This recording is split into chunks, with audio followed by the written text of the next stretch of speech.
ಹುಚ್ಚನಂತೆ ಇರು ಪೆದ್ದನಂತೆ ಇರು, ಹುಚ್ಚನಂತೆ ಇರು ಪೆದ್ದನಂತೆ ಇರು, ನೀನು ನೀನಾಗಿರು, ನೀನು ನೀನಾಗಿರು, ಗುರಿಯೆಡೆಗೆ ಹೆಜ್ಜೆ ಹಾಕುತ್ತಿರುವ ನಿನ್ನ ಹರಿಯದವರಿಗೆ, ಗುರಿಯೆಡೆಗೆ ಹೆಜ್ಜೆ ಹಾಕುತ್ತಿರುವ ನಿನ್ನ ಹರಿಯದವರಿಗೆ ಸಾಧನೆಯ ಶಿಖರದೊಂದಿಗೆ ಪರಿಚಯವಾಗುವಂತಿರು ಎಂಬ ಬೇಂದ್ರೆಯವರ ಕವಿತೆಗಳನ್ನು ಸ್ಮರಿಸುತ್ತಾ ಈ ಒಂದು ವೇದಿಕೆ ಮೇಲೆ ಆಸೀನರಾಗಿರುವಂತಹ ಗಣ್ಯ ವ್ಯಕ್ತಿಗಳಿಗೂ ಹಾಗೂ ಬೇರೆ ಶಾಲೆಯಿಂದ ಬಂದಿರುವಂತಹ ಮುದ್ದು ಮಕ್ಕಳು ಮತ್ತು ಶಿಕ್ಷಕರಿಗೆ ಹಾಗೂ ನನ್ನ ಪ್ರೀತಿಯ ಮುದ್ದು ಮಕ್ಕಳಿಗೆ ಗೌರವಪೂರ್ವಕವಾಗಿ ವಂದಿಸುತ್ತಾ ಈ ದಿನದ ವಿಶೇಷ ದಿನ ಯಾಕಪ್ಪ ಅಂತಂದರೆ ನಮಗೆ ಒಬ್ಬ ವ್ಯಕ್ತಿ ಸಾಹಿತ್ಯನ ಪರಿಚಯಿಸಿದ್ದಾರೆ. ಆ ಸಾಹಿತ್ಯ ಪರಿಚಯಿಸಿರುವ ವ್ಯಕ್ತಿಯ ಊರಿನಿಂದ ಒಬ್ಬ ಶಿಕ್ಷಕರನ್ನ ನೇರವಾಗಿ ನೋಡುವಂಥ ಅದೃಷ್ಟವಾದ ಸಂಕೇತ ನಮ್ಮದು.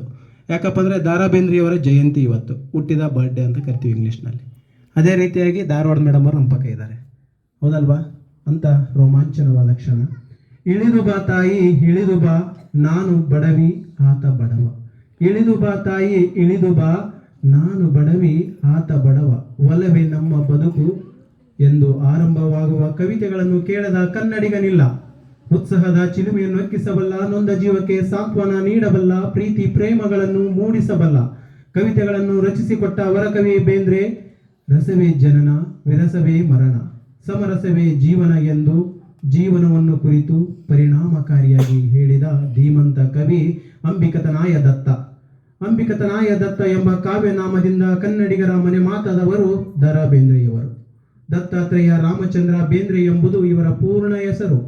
ನವೋದಯ ಸಾಹಿತ್ಯದ ಪ್ರಮುಖ ಕವಿಗಳಲ್ಲಿ ಒಬ್ಬರಾದ ಬೇಂದ್ರೆಯವರು ಸಾಹಿತ್ಯದಲ್ಲಿ ಸಾಧನೆ ಮಾಡಿದ್ದು ಅದ್ಭುತ. ಅಂತಹ ಅದ್ಭುತವಾದ ಕವಿಯ ಬಗ್ಗೆ ಹೇಳಲು ನನಗೆ ಒಂದು ಅವಕಾಶ ಕೊಟ್ಟ ವೇದಿಕೆಗೆ ಚಿರಋಣಿ.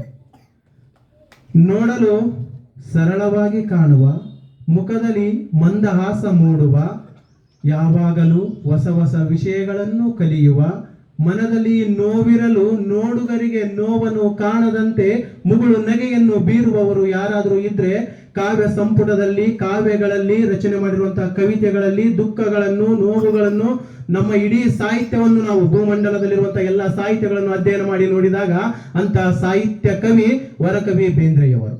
ಅಂತಹ ಅದ್ಭುತ ಕವಿ. ನೀವೆಲ್ಲ ಪುಸ್ತಕದಲ್ಲಿ ಓದಿರ್ತೀರ, ಏನಂತ ಓದಿರ್ತೀರ? ಬೇಂದ್ರೆಯವರು ಧಾರವಾಡದ ಸಾಧನಕೇರಿಯಲ್ಲಿ ಜನಿಸಿದವರು, ಹೌದಲ್ವಾ? ಅವ್ರ ಬಗ್ಗೆ ಅವ್ರ ವಂಶದರ ಬಗ್ಗೆ ಯಾರು ಹೇಳಲ್ಲ. ನನ್ನಿಂದ ಹಿಡಿದು ಯಾವ ಟೀಚರ್ಸು ಹೇಳಿಲ್ಲ ಇವತ್ತಿನವರೆಗೂ. ಯಾಕಪ್ಪ ಅಂತಂದ್ರೆ ಅವ್ರ ವಂಶ ಮಹಾರಾಷ್ಟ್ರದಿಂದ ಬಂದಿರುವಂತಹ ವಂಶ. ಮಹಾರಾಷ್ಟ್ರದಲ್ಲಿ ಟೋಸರ್ ಮನೆತನಕ್ಕೆ ಸೇರಿದವರು ಅವರ ಅಜ್ಜನವರು. ಟೋಸರ್ ಮನೆತನಕ್ಕೆ ಸೇರಿದಂತಹ ರಾಮಭಟ್ಟ ಅವರ ಬೇಂದ್ರೆ ಎನ್ನುವುದು ಏನಪ್ಪ ಅಂತಂದ್ರೆ, ಬೇಂದ್ರೆ ಎನ್ನುವುದು ದೇವಾಲಯಗಳಲ್ಲಿ ಮಂತ್ರಗಳನ್ನು ಜಪಿಸುತ್ತಿದ್ರು ಅವರು. ಆ ಮನೆತನಕ್ಕೆ ಬೇಂದ್ರೆ ಅಂತ ಹೆಸರು ಬಂತು. ಆ ಮನೆತನಕ್ಕೆ ಹೆಸರು ಬಂದಾಗ ರಾಮಭಟ್ಟರು ಗಣೇಶನನ್ನು ಪೂಜೆ ಮಾಡ್ತಾ ಇದ್ರು. ಗಣೇಶನನ್ನು ಪೂಜೆ ಮಾಡುತ್ತಿರುವಾಗ ರಾಮಭಟ್ಟರಿಗೆ ಒಂದು ಕನಸು ಬರುತ್ತೆ. ಕನಸು ಕಂಡಂತ ರಾಮಭಟ್ಟರಿಗೆ ಹೇಳ್ತಾರೆ, ನೀವು ಮುಂದೆ ಒಂದು ದಿನ ನಿಮ್ಮ ವಂಶ ಬೆಳೆಯುವುದು, ನಿಮ್ಮ ವಂಶದ ಹೆಸರು ಉಳಿಯಬೇಕಾದರೆ ನೀವು ಕನ್ನಡ ಮಾತನಾಡುವ ಪ್ರದೇಶಕ್ಕೆ ಹೋಗಿರಿ ಅಂತ ಹೇಳ್ತಾರೆ ಕನಸಿನಲ್ಲಿ. ಅವಾಗ ಆ ಕನಸನ್ನ ಕೇಳಿರಂತಹ ರಾಮಭಟ್ಟರು ಮಹಾರಾಷ್ಟ್ರದಿಂದ ಸಾಂಗ್ಲಿ ಪ್ರದೇಶಕ್ಕೆ ಬರ್ತಾರೆ. ನಮ್ಮ ಭೂ ಪ್ರದೇಶ ಅವಾಗ ದೊಡ್ಡದಾದಂಥ ಪ್ರದೇಶ, ಈಗ ನಾವು ಕರ್ನಾಟಕ ಅಂತ ಮಾಡ್ಕೊಂಡಿದ್ದೀವಿ. ಸಾಂಗ್ಲಿ ಪ್ರದೇಶಕ್ಕೆ ಬಂದು ಸಾಂಗ್ಲಿ ಪ್ರದೇಶದಲ್ಲಿ ಬರುವಂತಹ ಶಿರಹಟ್ಟಿ ಹಳ್ಳಿಯಲ್ಲಿ ಬಂದು ನೆಲೆಸ್ತಾರೆ. ಶಿರಹಟ್ಟಿಯಲ್ಲಿ ಬಂದು ನೆಲೆಸಿದಾಗ ರಾಮಭಟ್ಟರಿಗೆ ಅಲ್ಲಿರುವಂತಹ ದೇವಾಲಯಗಳಲ್ಲಿ ಯಜ್ಞಗಳನ್ನು, ಮಂತ್ರಗಳನ್ನು ಮತ್ತು ಅಲ್ಲಿ ನಡೆಯುವಂತಹ ದೇವಾಲಯದ ಎಲ್ಲ ಕಾರ್ಯಕ್ರಮಗಳನ್ನು ನೆರವೇರಿಸಿಕೊಡುವಂತಹ ಜವಾಬ್ದಾರಿ ಅಲ್ಲಿರುವ ಮುಖಂಡರು ವಹಿಸಿಕೊಡ್ತಾರೆ. ಮುಖಂಡರು ಎಲ್ಲವನ್ನು ವಹಿಸಿಕೊಟ್ಟಿದ್ದಾರೆ. ರಾಮಭಟ್ಟ ಎಂತಹ ವೇದಶಾಸ್ತ್ರಗಳನ್ನು ಅರಿತವರು ಅಂದರೆ ಅದ್ಭುತವಾದ ವೇದಶಾಸ್ತ್ರಗಳು, ಧರ್ಮಶಾಸ್ತ್ರಗಳನ್ನು ಓದಿದವರು. ಅಂಥವರಿಗೆ ಕಾಲಾಂತರ ದಿನಮಾನಗಳು ಕಳೆಯುತ್ತಾ ಆ ವ್ಯಕ್ತಿ ಚಿರಸ್ಮರಣೀಯಾಗಿ ಹೋಗ್ಬಿಡ್ತಾರೆ. ಅವರ ಮಗನಾಗಿ ಜನಿಸಿದವರು ಅಪ್ಪಭಟ್ಟ ಅಂತ. ಅಪ್ಪಭಟ್ಟ ಮಗನಾಗಿಯೇ ವೇದಶಾಸ್ತ್ರಗಳನ್ನು ಓದಿಕೊಂಡು ವೇದಶಾಸ್ತ್ರಗಳನ್ನು ಮುಂದುವರಿಸಿಕೊಂಡು ಬಂದರು. ಮುಂದೆ ಒಂದು ದಿನ ಆ ನೆನಪು ಮರೆಯಾಗಿ ಹೋಯಿತು. ಆ ನೆನಪು ಮರೆಯಾಗಿ ಹೋಗುವಾಗ ಆ ನೆನಪಿನ ನೆರಳು ಆಗಿ ಬಂದಿರುವಂಥವರೇ ಅಪ್ಪ ಭಟ್ಟರ ಮಕ್ಕಳು ರಾಮಚಂದ್ರ ಭಟ್ಟ. ಆ ರಾಮಚಂದ್ರ ಭಟ್ಟ ಮಗನೇ ದತ್ತಾತ್ರೇಯ ರಾಮಚಂದ್ರ ಬೇಂದ್ರೆ. ಇಂತಹ ವಂಶಜರ ಹೆಸರು ನಮಗೆ ಹೇಳಲು ಸದಾ ಚಿರಋಣಿ ನಾನು ಅವರಿಗೆ. ಯಾಕಪ್ಪ ಅಂತಂದ್ರೆ ಇವತ್ತು ಸಾಹಿತ್ಯದ ಪರಿಕಲ್ಪನೆ ನಮಗಿಲ್ಲ, ಸಾಹಿತ್ಯದಂತಹ ಸಾಹಿತಿಗಳ ಬಗ್ಗೆ ಮಾತನಾಡಲು ಯೋಗ್ಯತೆ ನನಗಿಲ್ಲ. ಅಂತಹ ಅದ್ಭುತ ಸಾಹಿತಿಯವರು ದತ್ತಾತ್ರೇಯ ರಾಮಚಂದ್ರ ಬೇಂದ್ರೆ. ಬಾಲ್ಯ ಜೀವನವನ್ನು ನಾವು ನೋಡಿದಾಗ ಎಂತಹ ಕಷ್ಟದಾಯಕ ಜೀವನ ಅಂದ್ರೆ, ಬೇಂದ್ರೆಯವರು ಅವರ ತಂದೆಯನ್ನು ಕಳ್ಕೊಳ್ತಾರೆ. ಅವರ ತಂದೆಯನ್ನ ಕಳ್ಕೊಳ್ಳೋಕ್ಕಿಂತ ಮುಂಚೆ ಬೇಂದ್ರೆಯವರು ಏನಪ್ಪ ಅಂತಂದ್ರೆ ಶಿರಹಟ್ಟಿಯಲ್ಲಿ ಇರ್ತಾರೆ. ಶಿರಹಟ್ಟಿಯಲ್ಲಿರುವಂತಹ ಬೇಂದ್ರೆ ಶಿರಹಟ್ಟಿಯ ಬಿಟ್ಟು ಸಾಧನಕೆರೆಗೆ ಬರ್ತಾರೆ. ಧಾರವಾಡಕ್ಕೆ ಬಂದಾಗ ಶಿರಹಟ್ಟಿಯಲ್ಲಿ ಅವರ ತಂದೆ ಉಳ್ಕೊಳ್ತಾರೆ. ಈ ಕಡೆ ಅವರ ತಾಯಿ ಅಂಬಿಕೆ, ಅಂಬವ್ವ, ಪಾರ್ವತಿಬಾಯಿ ಅಂತ ಕರಿತೀವಿ. ಅವರ ತಾಯಿ ಗೋದು ತಾಯಿ ಅಂತ ಹೇಳಿ ಆ ಮಹಿಳೆ ನಿಜವಾಗ್ಲೂ ಹೇಳ್ಬೇಕಪ್ಪ ಅಂತಂದ್ರೆ, ಒಂದು ಕಡೆ ಸಾಹಿತ್ಯದಲ್ಲಿ ವರ್ಣನೆ ಮಾಡ್ತಾರೆ ದ ರಾ ಬೇಂದ್ರೆಯವರ ತಾಯಿನ, ಅಂಬಿಕೆ ತಾಯಿಯನ್ನು ವರ್ಣನೆ ಮಾಡ್ತಾರೆ, ಗೋದು ತಾಯಿನ ಏನಂತ ವರ್ಣನೆ ಮಾಡ್ತಾರೆ ಗೊತ್ತಾ? 17 ಮಕ್ಕಳನ್ನು ಎತ್ತ ತಾಯಿ, 17 ಮಕ್ಕಳನ್ನು ಎತ್ತ ತಾಯಿ, ಕೊನೆಗೆ ಅವರಿಗೆ ಉಳಿಯಿತು ಬರೇ ನೋವು, 16 ಮಕ್ಕಳನ್ನು ಕಳೆದುಕೊಂಡು ಉಳಿಯಿತು ಕೇವಲ ಒಂದು ಮಗು, ಅದೇ ಅಂಬಿಕೆ ನನ್ನ ತಾಯಿ ಅಂತ ಕವಿತೆಯಲ್ಲಿ ರಚನೆ ಮಾಡ್ತಾರೆ. ಅಂತಹ ಪ್ರಜ್ಞೆ, ಅಂತಹ ಅನುಭವ ಇವತ್ತು ಬೇಂದ್ರೆ ಆಗ್ಬೇಕಪ್ಪ ಅಂತಂದ್ರೆ ಬೆಂದಿದ್ದಾರೆ, ಕುದ್ದಿದ್ದಾರೆ, ಅನುಭವಗಳನ್ನು ಹಂಚ್ಕೊಳ್ತಾ ಇದ್ದಾರೆ. ಇಲ್ಲಿ ಎಲ್ಲ ಅವ್ರು ಏನು ಸಾಹಿತ್ಯಗಳನ್ನು ನಾವೆಲ್ಲ ಓದ್ತಾ ಇದೀವೋ, ಏನು ಕವಿತೆಗಳನ್ನು ಓದ್ತಾ ಇದೀವೋ, ಅವೆಲ್ಲ ಸಾಹಿತ್ಯಗಳು ಬೇಂದ್ರೆಯವರ ಜೀವನದಲ್ಲಿ ನಡೆದಿರುವಂತಹ ಘಟನೆಗಳು. ಬೇಂದ್ರೆಯವರ ಜೀವನದಲ್ಲಿ ಬಾಲ್ಯ ವ್ಯವಸ್ಥೆಯಲ್ಲಿರ್ತಾರೆ. ಬಾಲ್ಯ ವ್ಯವಸ್ಥೆಯಲ್ಲಿದ್ದಾಗ ಬೇಂದ್ರೆ 2 ವರ್ಷದ ಮಗು ಇದ್ದಾಗ ಅವರ ತಂದೆ ಇಂದ ಶಿರಹಟ್ಟಿಲಿರ್ತಾರೆ. ಸಾಧನಕೆರೆಗೆ ಅವರ ತಾಯಿ ಬಂದಿರ್ತಾರೆ. ಅವರ ಅಜ್ಜಿ ಗೋದು ತಾಯಿಗೆ ಮಕ್ಕಳು 17 ಜನ ಮಕ್ಕಳು. 17 ಜನ ಮಕ್ಕಳಲ್ಲಿ 16 ಜನ ಮಕ್ಕಳು ಮರಣ ಹೊಂದಿದ್ದಾರೆ. ಕೇವಲ ಉಳಿದಿರೋದು ಒಂದು ಮಗು, ಹೆಣ್ಣು ಮಗು, ಅದೇ ಅಂಬಿಕಾ. ಅವರ ಹತ್ತಿರ ಬಂದು ಅಂಬಿಕಾ ದತ್ತಾತ್ರೇಯ ರಾಮಚಂದ್ರನ ಬೆಳೆಸ್ತಾ ಇರ್ತಾರೆ. ಬೆಳೆಸಬೇಕಾದ್ರೆ 2 ವರ್ಷದ ಮಗು ಇದ್ದಾಗ ಅವರ ತಮ್ಮ ಚಿದಂಬರಿಗೆ ಜ್ವರ ಬಂದಿರುತ್ತೆ. ತಾಯಿ ತೊಡೆಯ ಮೇಲೆ ಹಾಕೊಂಡಿರ್ತಾರೆ. ತಾಯಿ ತೊಡೆಯ ಮೇಲೆ ಹಾಕಿಕೊಂಡಾಗ ಆ ಚಿದಂಬರನ ಮನಸ್ಸಿನಲ್ಲಿರುವಂತಹ ಆತ್ಮ ಜ್ಯೋತಿ ಹೋಗುವುದನ್ನ ಬೇಂದ್ರೆಯವರು ಅಬ್ಸರ್ವ್ ಮಾಡ್ತಾರೆ. ಅಂತಹ ಶಕ್ತಿ ಬೇಂದ್ರೆಯವರ ತಲೆ ಇತ್ತು. ಬಾಲ್ಯ ವ್ಯವಸ್ಥೆಯಲ್ಲಿ ಕೇವಲ 2 ವರ್ಷದ ಮಗು ಬೇಂದ್ರೆ. ಅವ್ರು ಹೇಳ್ತಾ ಇರ್ತಾರೆ, ತಾಯಿ ಅಜ್ಜಿ ದುಃಖದಲ್ಲಿರ್ತಾರೆ. ಚಿದಂಬರನ ಕಳ್ಕೊಂಡ್ಬಿಟ್ಟಿದ್ದಾರೆ ಬೇಂದ್ರೆಯವರು. ಚಿದಂಬರನ ಜ್ಯೋತಿ ಹೋಗ್ತಾ ಇದೆ ಅಂತಾರೆ. ಆದ್ರೆ ಅದು ಯಾರಿಗೂ ಅರ್ಥ ಆಗುವುದಿಲ್ಲ. ಅವಾಗ ಅವರು ಒಂದು ಕವಿತೆಯಲ್ಲಿ ಬರ್ತಾರೆ, 2 ವರ್ಷದ ಹಿಂದಿನ ಮಗು ಇಂದು ನವೋದಯ ಸಾಹಿತ್ಯದಲ್ಲಿ ಬರೀಬೇಕಂದ್ರೆ ನೆನಪಿಟ್ಕೊಳ್ಳುವ ವಿಷಯ ತಿಳ್ಕೊಳ್ಳಿ.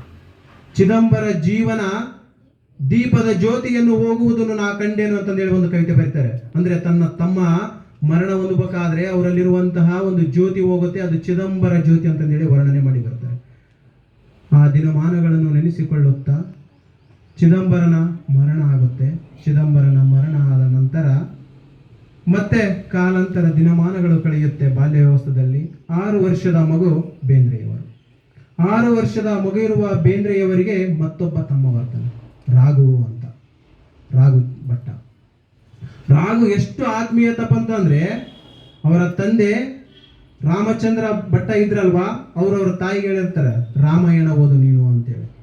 ಆ ರಾಮಾಯಣದಲ್ಲಿ ರಾಮ, ಲಕ್ಷ್ಮಣ, ಭರತ, ಶತ್ರುಘ್ನ ಯಾವ ರೀತಿ ಅಣ್ಣ ತಮ್ಮಂದಿರು ಗೆಳೆಯರಾಗಿದ್ದರೋ ಅದೇ ರೀತಿಯಲ್ಲಿ ಬೇಂದ್ರೆ ಮತ್ತು ರಾಘು ಬಹಳ ಆತ್ಮೀಯತೆಯಿಂದ ಒಡನಾಡಿತದಿಂದ ಇರ್ತಾರೆ.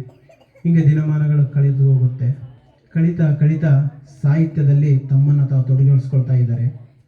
ಸಣ್ಣ ಮಗು, 6 ವರ್ಷದ ಮಗು, 6 ವರ್ಷ ಅಂದ್ರೆ 1ನೇ ಕ್ಲಾಸ್ ಹುಡುಗ. 6 ವರ್ಷದ ಮಗು 1ನೇ ಕ್ಲಾಸಲ್ಲಿ ಇರಬೇಕಾದ್ರೆ ದ ರಾ ಬೇಂದ್ರೆಯವರು ಶಾಲೆಗೆ ಬರ್ತಾರೆ. 1ನೇ ಕ್ಲಾಸಿಗೆ ಅವರು ತಮ್ಮ ಕವಿತೆಯಲ್ಲಿ ಎಷ್ಟು ಅದ್ಭುತವಾಗಿ ವರ್ಣನೆ ಮಾಡಿದ್ದಾರೆ ಗೊತ್ತಾ? ಒಂದು ಕಡೆ ಹೇಳ್ತಾರೆ ಏನಂದ್ರೆ, ನಾನು ಶಾಲೆಗೆ ಸರಿಯಾದ ಸಮಯಕ್ಕೆ ನನ್ನ ಮನೆಯನ್ನು ಬಿಡುತ್ತಿದ್ದೆ. ನಾನು ಶಾಲೆಗೆ ಹೋಗುವಾಗ ಸರಿಯಾದ ಸಮಯಕ್ಕೆ ನನ್ನ ಮನೆಯನ್ನು ಬಿಡುತ್ತಿದ್ದೆ. ಆದರೆ ಶಾಲೆ ಮುಟ್ಟುವ ವೇಳೆಗೆ ಶಾಲೆಗೆ ಸಾಯಂಕಾಲ ಗಂಟೆ ಬಾರಿಸಿ ಮತ್ತೆ ಪುನಃ ಕಳಿಸುತ್ತಿತ್ತು.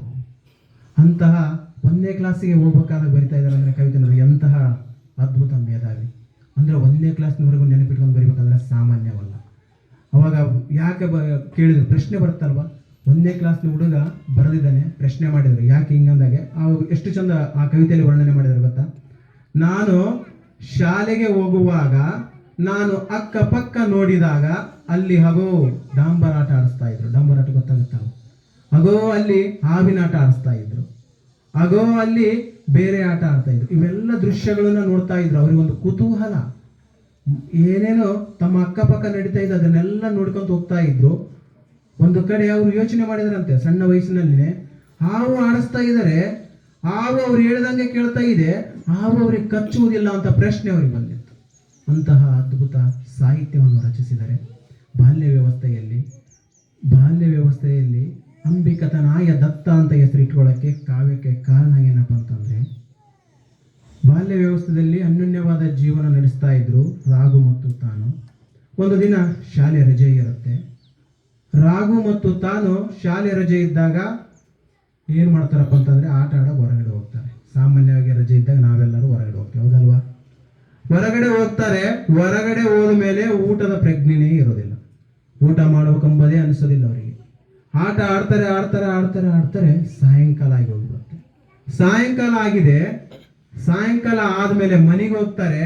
ಅವ್ರ ಅಜ್ಜಿ ನಿಜವಾಗ್ಲೂ ಎಷ್ಟು ಸ್ಟ್ರಿಕ್ ಅಪ್ ಅಂತಂದ್ರೆ, ನಿಮಗೆ ಬುದ್ಧಿ ಇಲ್ವಾ, ಸ್ವಲ್ಪ ಆದ್ರೂ ಗೊತ್ತಾಗಲ್ವಾ, ಊಟ ಮಾಡ್ಬೇಕೆಂಬುದು ಪ್ರಜ್ಞೆ ಇಲ್ವಾ ಅಂತ ಪ್ರಶ್ನೆ ಮಾಡ್ತಾರೆ. ಪ್ರಶ್ನೆ ಮಾಡಿದಾಗ ದಾರಾ ಬೇಂದ್ರೆಗೆ ಒಂದು ಸಿಟ್ಟು ಜಾಸ್ತಿ ಅವರಿಗೆ. ಅವಾಗ ಹೇಳ್ತಾರೆ, ಈಗ ನಾವು ಒಳಗೆ ಬರ್ಬೇಕಾ ಬೇಡ, ಒಳಗೆ ನಡಿ ನೀವು ಹೊರಗೆ ಅಂದ್ಬಿಡ್ತಾರೆ. ಹೊರಗಡೆ ಹೋಗಂತ ಘಟನೆ ರಾಘು ಮತ್ತು ಬೇಂದ್ರೆ ಹೊರಗಡೆ ಹೋಗ್ಬಿಡ್ತಾರೆ. ಹಂಗೆ ಹೊರಗಡೆ ಹೋಗ್ತಾರೆ. ಹಸುವಾಗ್ತಾ ಇದೆ, ಅವರೇ ಸಾಯಂಕಾಲ ಆಗ್ಬಿಟ್ಟಿದೆ, ಹಸುವಾಗ್ತಾ ಇದೆ, ಏನ್ ಮಾಡ್ಬೇಕಂತ ಗೊತ್ತಾಗ್ತಾ ಇಲ್ಲ. ಇಬ್ರು ಅಣ್ಣ ತಮ್ಮ ಹೊರಗಡೆ ಹೋಗ್ತಾ ಇದ್ದಾರೆ. ಯಾವುದೋ ಒಂದು ಶಾಲೆ ವಾರ್ಷಿಕೋತ್ಸವ ನಡೀತಾ ಇದೆ ಅನ್ಕೊಂಡ್ರಿ ಇಬ್ರು ಅಣ್ಣ ತಮ್ಮ.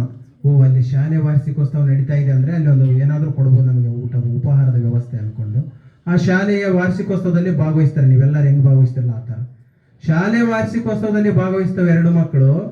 ಅಲ್ಲಿ ಭಾಗವಹಿಸಿದಾಗ ಅಲ್ಲಿ ಕೃಷ್ಣರಾಯ ಅಂತಂದೇಳಿ ಭಾಷಣ ಮಾಡಕ್ಕೆ ಕರೆದಿರ್ತಾರೆ. ಭಾಷಣ ಮಾಡಬೇಕಾದ್ರೆ ಆಲೂರು ವೆಂಕಟರಾಯ ಅವರು ನಿರೂಪಣೆ ಮಾಡ್ತಾ ಇರ್ತಾರೆ. ಅವರು ಆಲೂರು ವೆಂಕಟರಾಯರವರು ಕೃಷ್ಣರಾಯವರು ಬಂದು ಈ ವೇದಿಕೆಯನ್ನು ಉದ್ದೇಶಿಸಿ ಮಾತನಾಡಬೇಕಂದಾಗ ಕೃಷ್ಣರಾಯರು ಅದ್ಭುತವಾದ ಒಂದು ಕತೆ ಹೇಳ್ತಾರೆ. ಆ ಕತೆ ಹೇಳಿದ್ರು ಎಲ್ಲ ಮಕ್ಕಳಿಗೆ. ಆ ಕತೆ ಹೇಳಿದ ತಕ್ಷಣನೇ ಆಲೂರು ವೆಂಕಟರಾಯ ಅವರು ಕೃಷ್ಣರಾಯಗೆ ಧನ್ಯವಾದ ತಿಳಿಸುತ್ತಾ ಒಂದು ಪ್ರಶ್ನೆ ಹಾಕ್ತಾರೆ ಮಕ್ಕಳೇ, ನೀವೆಲ್ಲ ಇಷ್ಟು ಜನ ಭಾಗವಹಿಸಿದ್ರಲ್ಲ ಈ ಸ್ಪರ್ಧೆ, ಈ ಒಂದು ಶಾಲಾ ವಾರ್ಷಿಕೋತ್ಸವದಲ್ಲಿ ಇಷ್ಟು ಜನ ಭಾಗವಹಿಸಿದ್ರಲ್ವಾ, ಈಗ ಕೃಷ್ಣರಾಯರು ಹೇಳಿದಂತಹ ಕಥೆಯನ್ನು ಯಾರು ಅವರು ಹೇಳಿದ ಹಾಗೆ ಹೇಳುತ್ತೀರೋ ಅವರಿಗೆ 2 ದುಡ್ಡು ಕೊಡ್ತು ಅಂತಾನೆ, ನಾಣ್ಯಗಳು 2 ನಾಣ್ಯ ಕೊಡದಂತನ. ಮೊದಲೇ ಹಸುವಾಗಿದೆ ದಾರಾ ಬೇಂದ್ರೆಗೆ ಮತ್ತು ರಾಘವ ಅಣ್ಣ ತಮ್ಮರಿಗೆ. ಅವಾಗ ದಾರಾ ಬೇಂದ್ರೆ ತಮ್ಮನ ಮುಖ ನೋಡ್ತಾನೆ, ರಾಘವನ ಮುಖ. ರಾಘವ ಹೇಳ್ತಾನೆ, ನಿನ್ನಿಂದ ಆಗುತ್ತೆ, ಹೋಗೋಣ, ನೀನು ಹೇಳೋಣ ಅಂತ. ಹೋಗ್ತಾರೆ. ದಾರಾ ಬೇಂದ್ರೆ ಬಂದ್ರು, ನಿಂತರು. ಕೃಷ್ಣರಾಯರು ಏನು ಹೇಳಿದ್ರಲ್ವಾ ಅದಕ್ಕಿಂತ ಅದ್ಭುತವಾಗಿ ಏನ್ ಮಾಡಿದ್ರಪ್ಪ ಅಂತಂದ್ರೆ ಕಥೆನ ವರ್ಣನೆ ಮಾಡಿ ಹೇಳಿಬಿಟ್ರು. ಅವಾಗಲೇ ವರ್ಣನೆ ಮಾಡಿ ಹೇಳಿದ ತಕ್ಷಣನೇ ಹೇಳಿದ ತಕ್ಷಣನೇ ಆಲೂರು ವೆಂಕಟರಾಯರು ಏನ್ ಮಾಡಿದ್ರು ಅಂದ್ರೆ, ಶಬಾಷ್, ಎಂತಹ ಅದ್ಭುತವಾದಿ ನೀನು ವರ್ಣನೆ ಮಾಡಿದಿ ಅಂತಂದೇಳಿ ದುಡ್ಡು ಕೊಟ್ಟು ಕಳಿಸ್ತಾರೆ. 2 ರೂಪಾಯಿ ದುಡ್ಡು ಕೊಟ್ಟಿದ್ದಾರೆ. ಹಸುವಾಗಿದೆ. 1 ರೂಪಾಯಿ ನಾಣ್ಯನ ತಗೊಂಡು 1 ರೂಪಾಯಿ ದುಡ್ಡು ತಗೊಂಡು ಮಂಡಕ್ಕಿ ಚುರುಮುರಿ ತಗೊಳ್ತಾರೆ. ಇನ್ನ ಅದ್ರಾಗ ಅರ್ಧ ನಾಣ್ಯನ ತಗೊಂಡು ಕೊಬ್ಬರಿ ತಗೊಳ್ತಾರೆ. ಇನ್ನೊಂದು ಅರ್ಧ ನಾಣ್ಯನ ಇನ್ನೊಂದು ಐಟಮ್ಸ್ ತಗೊಳ್ತಾರೆ. ಅವು 3 ತಗೊಂಡು ಒಂದು ಕೆರೆ ಬರುತ್ತೆ, ಸಾಧನ ಕೆರೆಗೆ ಹೋಗ್ತಾರೆ. ಕೆರೆಯಲ್ಲಿ ಕುಳಿತುಕೊಂಡು ಎಲ್ಲ ಉಪಹಾರನ ಸೇವನೆ ಮಾಡ್ತಾರೆ. ಸೇವನೆ ಮಾಡಿ ಮನೆಗೆ ಹೋಗ್ತಾ ಇದ್ದಾರೆ. ಮನೆಗೆ ಹೋದ್ಮೇಲೆ ಅವ್ರ ಅಜ್ಜಿ ಮೊದಲೇ ಸ್ಟ್ರಿಕ್. ಅಲ್ಲಿಗೆ ರಾತ್ರಿ ಆಗಿ ಹೋಗ್ಬಿಟ್ಟಿದೆ. ಒಳಗಡೆ ಕರ್ಕೋಬೇಕು ಮಕ್ಕಳನ್ನ, ಕರ್ಕೊಳ್ಳೋದೇ ಇಲ್ಲ. ಕರೆದುಕೊಳ್ಳಾರ್ದಾಗ ಪಕ್ಕದಲ್ಲಿರುವಂತಹ ಒಬ್ಬರು ಗಾಣಿಗೇರ್ ಮಹಿಳೆ ಅಂತ ಬರೆದಿದ್ದಾರೆ ಉಲ್ಲೇಖದಲ್ಲಿ. ಆ ಮಹಿಳೆ ಹೇಳ್ತಾಳ, ಇರ್ಲಿ ತಗಮ್ಮ ಮಗು, ಅವು ಕರ್ಕೊಳ್ರಿ ಅಂತಾರೆ. ಇವು ಮಕ್ಕಳಿಗೆ ಹೇಳ್ತಾ ಇದ್ದಾರೆ ಏನಂತಂದ್ರೆ, ನೋಡಪ್ಪ ನೀವು ಇಷ್ಟೊತ್ತು ಹೋಗಿದ್ರಲ್ಲ, ಹೊರಗಡೆ ಹೋಗಿಬಿಟ್ಟಿದ್ರಿ, ತಪ್ಪಾಗಿದೆ ನಿಮ್ಮದು, ನಿಮ್ಮ ಅಜ್ಜಿ ತಕ್ಕ ನೀವು ಕ್ಷಮೆ ಕೇಳಿ ಒಳಗಡೆ ಹೋಗ್ರಿ ಅಂತ. ಅವಾಗ ರಾಘವ್ ಹೇಳ್ತಾನೆ, ಆಯ್ತು ಅಜ್ಜಿ ನಮ್ದು ತಪ್ಪಾಗಿದೆ ಅಂತ ರಾಘವ್ ಒಳಗಡೆ ಹೋಗ್ತಾನೆ. ಆದರೆ ಬೇಂದ್ರೆಯವರು ಕೇಳೋದಿಲ್ಲ ಕ್ಷಮೆ. ಆವಾಗ ಲಾಸ್ಟಿಗೆ ಪಕ್ಕದವ್ರ ಮನೆಯವರು ಹೇಳ್ತಾರೆ, ಇಲ್ಲಪ್ಪ ನಿನಗೆ ಹಿರಿಯರವರು ಕ್ಷಮೆ ಕೇಳ್ಬೇಕು, ನೀವು ತಪ್ಪು ಮಾಡಿದ್ರಲ್ಲ ಕ್ಷಮೆ ಕೇಳಿ ಒಳಗಡೆ ಹೋಗ್ರಿ ಅಂತ. ಆಯ್ತು ಕ್ಷಮೆ ಕೇಳಿದ್ರೆ ಒಳಗಡೆ ಹೋಗ್ತಾರೆ. ಸಿಟ್ಟು ಬಂದಿದೆ, ಕ್ಷಮೆ ಕೇಳಾರ್ದ ವ್ಯಕ್ತಿ ಸಿಟ್ಟು ಬಂದಿದೆ, ಶರ್ಟ್ಗನ್ನು ಒಂದು ಸೈಡ್ ಕುಂತಿರ್ತಾರೆ. ಕುಂತಿದ್ದಾರೆ. ಅವಾಗ ಅಜ್ಜಿ ಹೋಗ್ತಾಳೆ, ಮತ್ತೆ ನೀನು ಇಷ್ಟು ಲೇಟಾಗಿ ಬಂದದಕ್ಕೆ ನಾನು ಬೈದಿರೋದು ಅಂತೇಳಿ ಆ ಮಗುನ ಕರ್ಕೊಂಬಂದು ರಮಿಸಿ ಉಪಹಾರನ ಮಾಡಿಸಿ ಊಟನ ಮಾಡಿಸಿ ಮಲಗಿಸ್ತಾಳೆ. ಕತೆ ಹೇಳಿ ಮಲಗಿಸ್ತಾಳೆ. ಬೆಳಕರಿಯುತ್ತೆ. ಬೆಳಕರಿದ ತಕ್ಷಣನೇ ರಾಘವ್ಗ ಜ್ವರ ಬಂದ್ಬಿಟ್ಟಿರುತ್ತೆ. ರಾಘವ್ಗ ಜ್ವರ ಬಂದಿದೆ. ರಾಘವ್ ಅಂದರೆ ಜೀವ ಬೇಂದ್ರೆಯವರಿಗೆ. 3 ದಿನಗಳು ಕಳೆಯುತ್ತೆ. 4ನೇ ದಿನಕ್ಕೆ ರಾಘವ ಇಲ್ಲಿರುವಂತಹ ಈ ಪ್ರದೇಶನ ಬಿಟ್ಟು ಇಹಲೋಕಕ್ಕೆ ಹೋಗ್ಬಿಡ್ತಾನೆ. ಬೇಂದ್ರೆಯವರು ತಮ್ಮ ಕವಿತೆಯಲ್ಲಿ ಬರ್ತಾರೆ, ನನಗೆ ನನ್ನ ಅನುಭವದ ಪ್ರಕಾರ ನನಗೆ ನೋವಾಗಿರುವ ಕ್ಷಣ ಎಂದರೆ ನನ್ನ ತಮ್ಮನನ್ನು ನಾನು ಕಳೆದುಕೊಂಡಾಗ ಅಂತ. ಒಂದು ಕಡೆಗೆ ಶಾಲೆಗೆ ಹೋಗಿದ್ದಾರೆ. ಶಾಲೆಯಲ್ಲಿ ಶಿಕ್ಷಕರು ಪಾಠ ಮಾಡ್ತಾ ಇರ್ತಾರೆ. ಶಿಕ್ಷಕರು ಪಾಠ ಮಾಡೋದ್ನಾಗೆ ಆ ಪಾಠದಲ್ಲಿ ಉಲ್ಲೇಖ ಆಗಿರುತ್ತೆ, ಮರಳಿ ಮನೆಗೆ ಬಾ ತಮ್ಮ ನೀ ಮನೆಗೆ ಬಾ ಅಂತ ಇಂಗ್ಲಿಷ್ನಲ್ಲಿ ಇದೆ. ಮರಳಿ ಮನೆಗೆ ಬಾ ತಮ್ಮ ನೀ ಮನೆಗೆ ಬಾ ಅಂದಾಗ ದಾರಾ ಬೇಂದ್ರೆ ಅವರ ಕಣ್ಣಲ್ಲಿ ಬಳ ಬಳ ನೀರು ಸುರಿತಾ ಇದೆ. ಶಿಕ್ಷಕರಿಗೆ ಶಾಕ್. ಯಾಕೆ ಏನಾಯ್ತು ಅಂತ ಪ್ರಶ್ನೆ ಮಾಡ್ತಾ ಇದ್ದಾರೆ. ಸರ್, ನೀವು ಆ ಸಾಲುಗಳನ್ನ ಕೇವಲ ಓದುತ್ತಿದ್ದೀರಿ, ಆದರೆ ಆ ಸಾಲುಗಳ ಘಟನೆ ನನ್ನ ಜೀವನದಲ್ಲಿ ನಡೆದು ಹೋಗಿದೆ ಅಂತಂದೇಳಿ ಅಲ್ಲಿಂದ ಓಡಿ ಓಡಿ ಮನೆಗೆ ಹೋಗ್ತಾರೆ. ಮನೆಗೆ ಹೋಗ್ತಾ ಇದ್ದಾರೆ, ಅಳ್ತಾ ಇದ್ದಾರೆ. ಅವಾಗ ಅಳ್ತಾ ಅಳ್ತಾ ಅಳ್ತಾ ಅವ್ರ ತಾಯಿಗೆ ಹೇಳ್ತಾ ಇದ್ದಾರೆ, ಅಮ್ಮ ಹಿಂಗೆ ಸ್ಟೋರಿ ಎಲ್ಲ ಹೇಳಿದ ಮೇಲೆ ಬೇಂದ್ರೆ ಹಿಂಗೆ ಬಾಲ್ಯ ವ್ಯವಸ್ಥೆಯಲ್ಲಿ ಹಲವಾರು ರೀತಿಯ ನೋವುಗಳನ್ನು ಅನುಭವಿಸ್ತಾ ಇರುವಂತಹ ಬೇಂದ್ರೆಯವರು ದಿನಮಾನಗಳು ಕಳೆಯುತ್ತಾ 13ನೇ ವಯಸ್ಸಿಗೆ ಬರ್ತಾರೆ. 13ನೇ ವಯಸ್ಸಿಗೆ ಬಂದಾಗ ತಂದೆಯನ್ನು ಕಳೆದುಕೊಳ್ತಾರೆ. ತಂದೆಯನ್ನು ಕಳೆದುಕೊಂಡಾಗ ನೋವಾಗಿರುತ್ತೆ. ಆ ನೋವಿನಲ್ಲಿ ತಂದೆಗೋಸ್ಕರ ಸಹ ಕವಿತೆ ಬರೆದಿದ್ದಾರೆ. ನನ್ನ ತಂದೆಗೋಸ್ಕರ ಕವಿತೆ ಬರೆದಿದ್ದಾರೆ. ಎಷ್ಟು ಚಂದ ವರ್ಣನೆ ಮಾಡಿದ್ದಾರೆ ಕವಿತೆ ಅಂದರೆ, ಬಹಳ ಅದ್ಭುತವಾದ ಸಾಲುಗಳಿಂದ ವರ್ಣನೆ ಮಾಡಿದ್ದಾರೆ. ನನ್ನ ತಂದೆಯವರು ನನಗೆ, ನಾವು ನೀವಾಗಿದ್ರೆ ನಮ್ಮ ತಂದೆ ತಾಯಿ ಇಲ್ಲಪ್ಪ ಅಂತಂದರೆ ವರ್ಣನೆ ಮಾಡೋ ಪದಗಳೇ ಬೇರೆ. ಆದರೆ ತಂದೆ ಇರೋದು ಶಿರಾಟಿಯಲ್ಲಿ, ತಾವು ಜನಿಸಿರೋದು ಧಾರವಾಡದ ಸಾಧನಕೇರಿಯಲ್ಲಿ. ತಂದೆಯಿಂದ ಅನ್ಯೂನ್ಯತೆ ಪ್ರೀತಿ ಗಳಿಸಿಲ್ಲ. ತಂದೆಯವರು ಪ್ರೀತಿ ಕೊಟ್ಟಿಲ್ಲ. ತಂದೆಯವರಿಂದ ಯಾವ ಭಾವನೆ ಗೊತ್ತೇ ಇಲ್ಲ. ಬರೀ ಅವರ ತಾಯಿ ಮಾತ್ರ ಬೆಳೆಸಿದ್ದಾಳೆ. ಅವಾಗ ಅವರ ತಂದೆ ಬಗ್ಗೆ ಬರಿತಾ ಇದ್ದಾರೆ ಏನಂದ್ರೆ, ನನ್ನ ತಂದೆಯವರು ತಾವು ಮಾಡುವ ಕೆಲಸದಲ್ಲೇ ನಿರತರಾಗಿದ್ದಾರೆ. ಶಿಕ್ಷಕ ವೃತ್ತಿ ಅವರ ತಂದೆ ಮಾಡ್ತಾ ಇದ್ದಾರೆ. ತಾವು ಮಾಡುವ ಕೆಲಸದಲ್ಲೇ ನಿರತರಾಗಿ ಅವರ ತಂದೆ ಮೊದಲನೇ ಹೆಂಡತಿ ತೀರ್ಕೊಂಡಿರ್ತಾರೆ. ಮೊದಲನೇ ಹೆಂಡತಿಯ ದುಃಖದಲ್ಲಿ ತಲ್ಲೀನನಾಗಿದ್ದಾರೆ.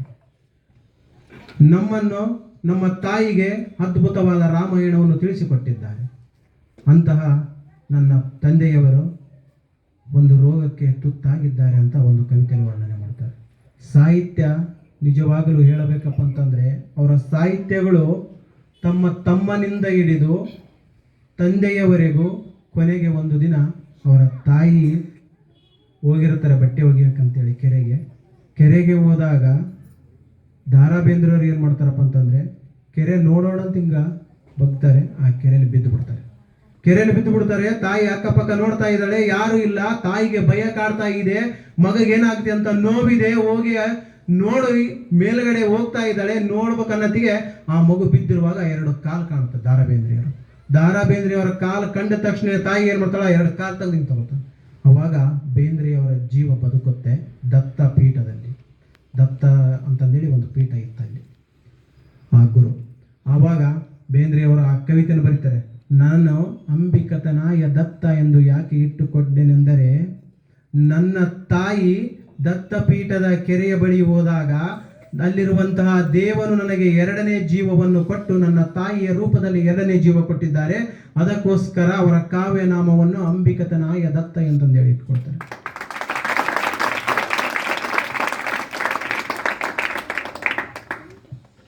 ದತ್ತಾತ್ರೇಯ ರಾಮಚಂದ್ರ ಬೇಂದ್ರೆಯವರ ಸಾಹಿತ್ಯಗಳು ರಚನೆಯಾಗಿದ್ದು ಅವರ ನೋವುಗಳು, ಕಷ್ಟಗಳಿಂದ.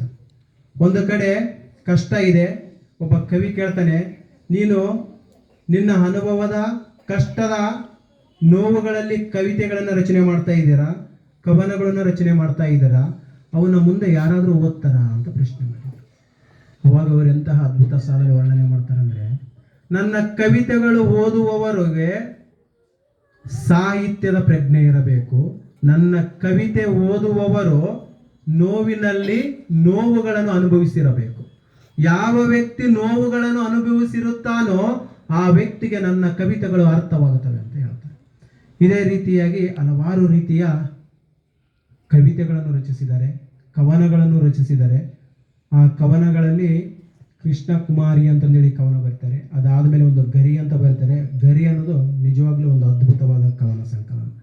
ಆ ಗರಿ ಎಂಬ ಕವನ ಸಂಕಲನದಲ್ಲಿ ಕೆಲವು ಕವನಗಳನ್ನು ನಾವು ಆಯ್ಕೆ ಮಾಡಿಕೊಂಡಾಗ 100 ವರ್ಷ ಆದರೂ ಸಹ ಇಂದಿನವರೆಗೂ ಒಂದು ಕವಿತೆಯಲ್ಲಿನ ಬೆಳಕು ಎನ್ನುವ, ಗರಿಯಲ್ಲಿರುವಂತಹ ಒಂದು ಬೆಳಕು ಎನ್ನುವ ಕವನನ 100 ವರ್ಷದ ಸಂಭ್ರಮಾಚರಣೆ 2013ರಲ್ಲಿ ಮಾಡಿದ್ವಿ ನಾವು.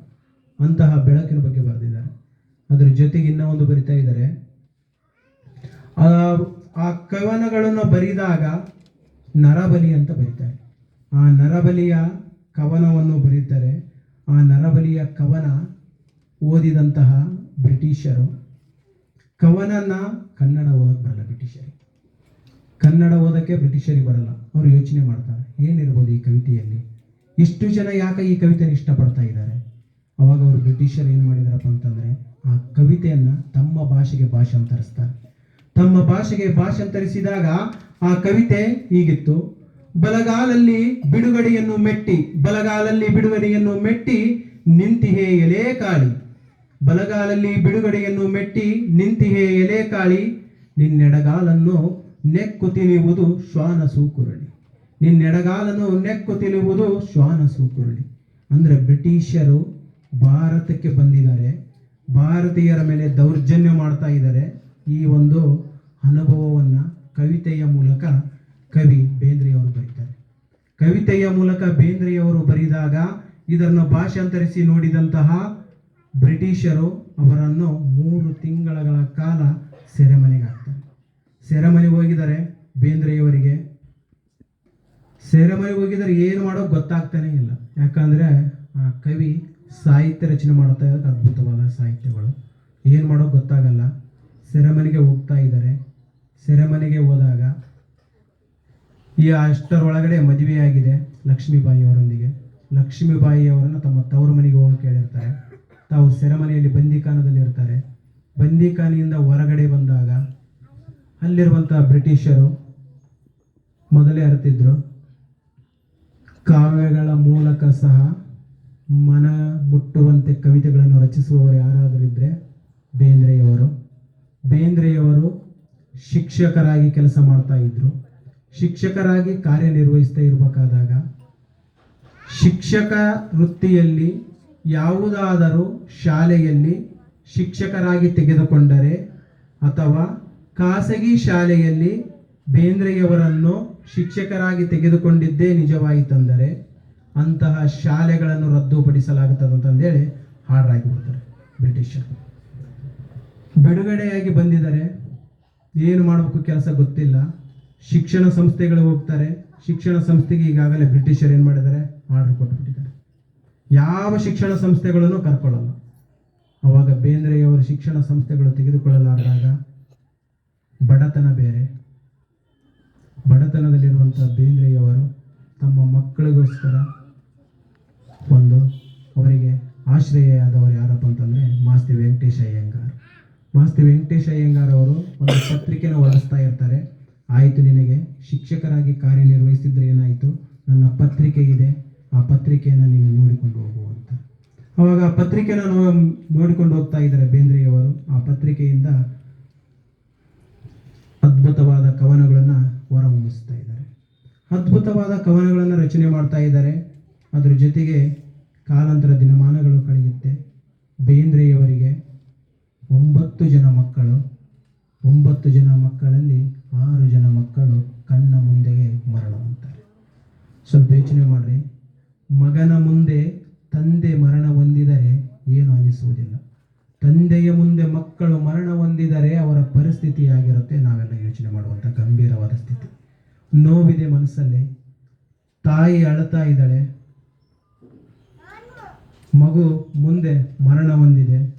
ಅವಾಗ ಆ ತಾಯಿಯ ದೃಶ್ಯವನ್ನು ನೋಡಲಾಗದೆ, ತಾಯಿ ಅಂದ್ರೆ ಬೇಂದ್ರೆಯವರ ಹೆಂಡತಿ, ಆ ಮಗುವಿಗೆ ತಾಯಿ, ದೃಶ್ಯವನ್ನು ನೋಡಲಾರದೆ ಆ ದೃಶ್ಯವನ್ನು ಮನದಾಳದಲ್ಲಿ ಇಟ್ಟುಕೊಂಡು ಕವಿತೆನೇ ಬರ್ತಾರೆ.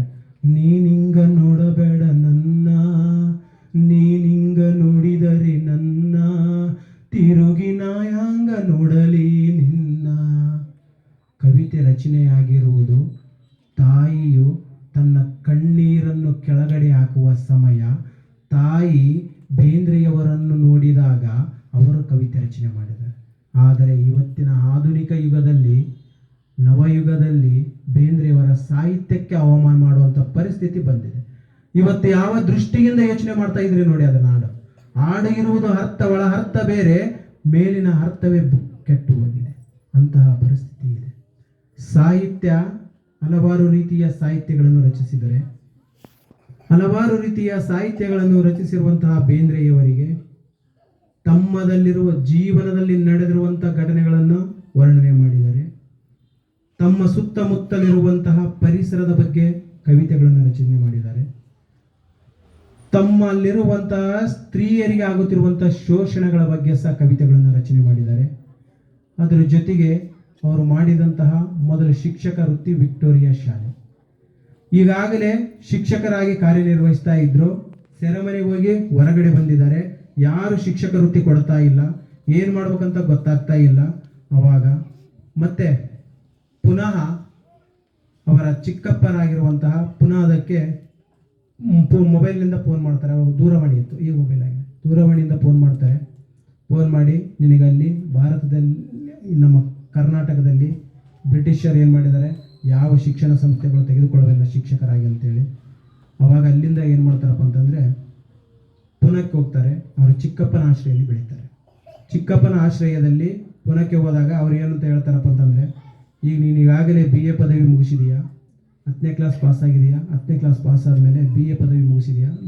ನಮ್ಗೆ ಎಷ್ಟೋ ಜನಕ್ಕೆ ನಿಜವಾಗ್ಲೂ ಆ ಕವಿನ ನೋಡ್ರಿ, ಕವಿನ ನೋಡಿದಾಗ ನಮ್ಗೆ ಅನಿಸುತ್ತೆ ಏನಂದ್ರೆ, ಈ ಕವಿ ಭಾಷೆ ಮಾತೃಭಾಷೆ ಕನ್ನಡ ಆಗಿರ್ಬೇಕಪ್ಪ, ಅದಕ್ಕೇನೆ ಇವತ್ತು ಆ ಕವಿ ಅಂತಹ ಜ್ಞಾನಪೀಠ ಪ್ರಶಸ್ತಿ ಪಡೆದುಕೊಂಡಿದ್ದಾರೆ 4 ತಂತಿಯ ಮೂಲಕ ಅಂತ ಅನಿಸುತ್ತೆ.